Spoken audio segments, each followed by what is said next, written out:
मंच पर विराजमान सभी कृपया पंडाल में बैठ जाइए, थोड़ी देर के लिए बैठ जाइए। और हमारे पुरखों को मैं नमन करता हूँ और साथ ही हमारे भील प्रदेश के राजस्थान से पधारे सभी वरिष्ठ साथियों का, सम्मानियों का हार्दिक हार्दिक स्वागत जोहार करता हूँ। और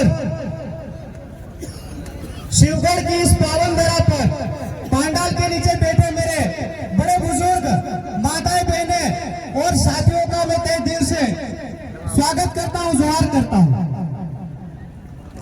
और रतलाम, झाबुआ और अलीराजपुर की जनता जनार्दन की ओर से आप सभी को तहे दिल से शुक्रिया। आज के ही दिन हमारे समाज, समुदाय और संगठन और हमारी पार्टी को मजबूती देने के लिए हमारे बीच स्वर्गीय जगदीश दादा पांडव तो नहीं है, पर मैं उन्हें भावपूर्ण श्रद्धांजलि अर्पित करता हूं। उनको क्या कमी थी या ऐसा क्या लगा कि उन्होंने हमारे समुदाय, समाज और पार्टी की एकता और अखंडता के लिए अपना सर्वस्व बलिदान कर दिया, न्योछावर कर दिया। आज का दिन बड़ा दुखदायी भी है और अच्छा तो मैं नहीं कहूंगा, एक योग संयोग से आज ये बैठक रखी गई है, सभा रखी गई है, पर पार्टी को स्थापित करने और उसको ऊपर उठाने के लिए आज के दिन ही इतना बहुत ही दुखद जो घटना हुई थी वो हम सभी के लिए बड़ी दुखदायी और बहुत ही बेकार है, जिसमें हमारे दादा जगदीश भाई पांडव शहीद हो गए और राजस्थान यानी कि भील प्रदेश के क्रांतिकारी कांतिभाई रोध, जो कि अच्छे से बोल भी नहीं पाते हैं। साथियों, आज का जो परिदृश्य है, जो वातावरण है, इस देश का जो माहौल है, वो हमें बड़ा विचित्र और हमारे अनुकूल नहीं लगता है। इसके पीछे कारण है कि इस देश में यानी कि हमारे देश में एक गृह मंत्री का काम होता है कि यहाँ की जो नागरिक है, यहाँ की जो जनता जनार्दन है, उनको सुरक्षित रखे। और प्रदेश के मुखिया का दायित्व होता है कि जो भूखे और जो शोषित है, जो दलित हैं, जो गरीब हैं, उनकी सेवा करें, उनका संरक्षण करें। और झाबुआ जैसे हमारे जिले में आते हैं और वो बोलते हैं कि जो यानी कि जो शोषित, पीड़ित और गरीब वर्ग है, उसका अपमान करते हैं कि जो फ्री में, जो फोकट में अनाज मिलता है, उसको क्या बोलते हैं, इसका महत्व क्या है, वो क्या बोलना चाह रहे हैं। आप सोच सकते हो कि जो पार्टी देश का प्रतिनिधित्व कर रही है, जिसकी अपनी जिम्मेदारी है कि देश के अंदर हर एक नागरिक का संरक्षण हो, सभी को सुविधाएं उपलब्ध करवाए, पर उन्हीं के जो नेता है, गृह मंत्री है, वो बोलते हैं कि हम लोगों की अगर फिर से सरकार बनती है तो हम संवैधानिक जो हमारे दायरे हैं या संविधान को बदल देंगे। तो आप सोच सकते हो कि इन लोगों की हमारे प्रति मानसिकताएं क्या है, हमारे प्रति मतलब एसटी, एससी और ओबीसी, भाई जो हम लोगों को प्रावधान दिए गए हैं, जो हमें संवैधानिक अधिकार दिए गए हैं, वो हमसे वो छीनना चाहते हैं। हम आपसे, हमारे नवयुवक साथियों से आग्रह करते हैं कि अगर आप हमारे आत्म स्वाभिमान को बचाना चाहते हैं, अपने आने वाली पीढ़ी को बचाना चाहते हैं, तो आप लोग उठो, जागो, उठो और आगे बढ़ो। जो बीड़ा आप और हमने उठाया है उसमें खड़ा उतरो। ये लोग नहीं चाहते कि ये लोग आगे बढ़े, आदिवासी कौम आगे बढ़े, आदिवासी समाज आगे बढ़े, या एससी आगे बढ़े या ओबीसी आगे बढ़े। इनका सीधा ही फंडा है कि हम लोग जो संवैधानिक जो प्रावधान है उनको खत्म कर देंगे। पर मैं आप लोगों से निवेदन करता हूँ, आग्रह करता हूँ कि आप हमारे जो संवैधानिक प्रावधान है, हमारे जो लोकतांत्रिक मूल्य है, उनको बचाने में मदद करें। हमारे जो अधिकार है, जल, जंगल और जमीन, इनके संरक्षण में हमारी मदद करें। अगर आप और हम एक हो गए, हम लोगों ने अगर ठान लिया, तो दुनिया की कोई ऐसी ताकत नहीं जो हमें रोक पाए। बस हमें आगे सकारात्मक विचारों के साथ आगे बढ़ने की आवश्यकता है। अगर हम पार्टियों की बात करें तो दोनों ही पार्टियां हमारे अनुकूल नहीं है।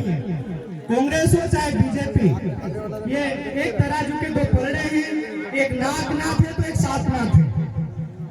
नाक और साथ के जहन तो उसी समय जिसको भी वो काटता है, वो उसी का असर उसी समय दिखने लग जाता है।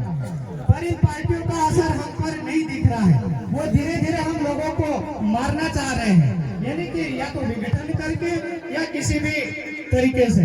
तो मेरा आपसे निवेदन है कि आप कैसे भी करके भारत आदिवासी पार्टी का समर्थन करें, सपोर्ट करें, और इनके जो बुरे इरादे हैं, जो ये चाह रहे हैं हमें खंडित करने का, उनसे हमें बचाए। और हम लोग शिक्षा की बात करना चाहते हैं, स्वास्थ्य की बात करना चाहते हैं, पलायन को कैसे रोका जाए वो बात करना चाहते हैं, किसान साथियों की, मजदूरों की कैसे हम लोग मजदूरों को कैसे रोजगार दे सकते हैं वो बात करना चाहते हैं, बेरोजगार साथियों को कैसे रोजगार दे पाए हम वो बात करना चाहते हैं। ये दोनों पार्टियों के जो नेता है, राजनेता हो चाहे केंद्र के नेता, वो अपने मुद्दों से भटक चुके हैं। वो सिर्फ और सिर्फ आज जो बात कर रहे हैं तो दोनों पार्टियों के ऊपर जो आरोप प्रत्यारोप है वही चल रहा है। एक विधायक दूसरे विधायक को बोलता है खनन माफिया, रेत माफिया, शराब माफिया, 10-10 मर्डर का इल्जाम लगाते हैं। तो ये इनकी नैतिक जिम्मेदारी नहीं है। बात करना चाहिए लोगों के हित के लिए आप क्या कर सकते हो, वो बात वो करना नहीं चाहते। उनके पास मुद्दे नहीं है। लगभग 35 साल से वो सत्ता में रहे।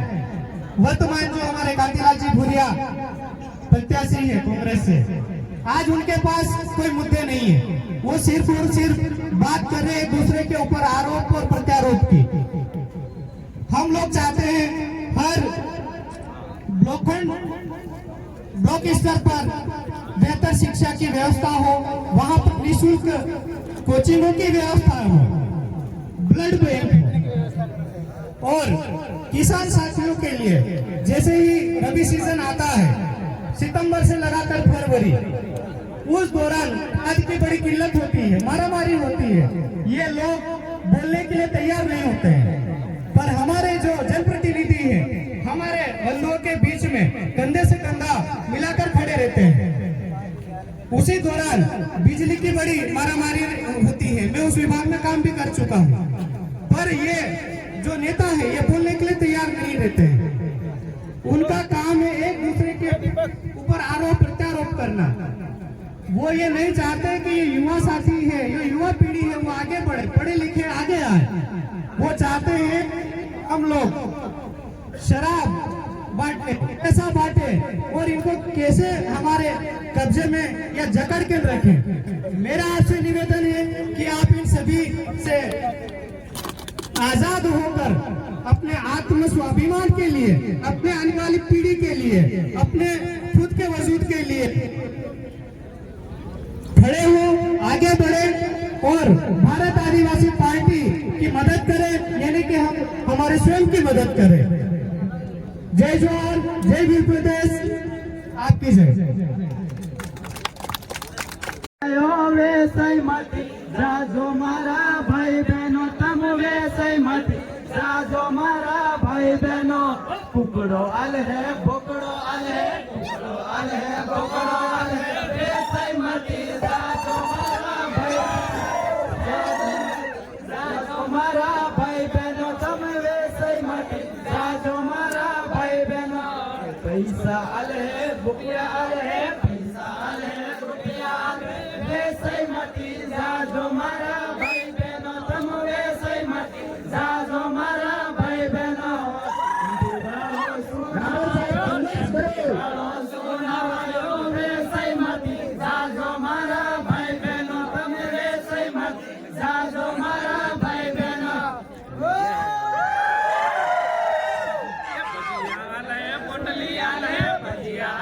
पोटली आले वेसई मती जाजो मारा भाई बहनो तुम वेसई मती जाजो मारा भाई बहनो आले पोटली आले भजिया आले पोटली आले वेसई मती जाजो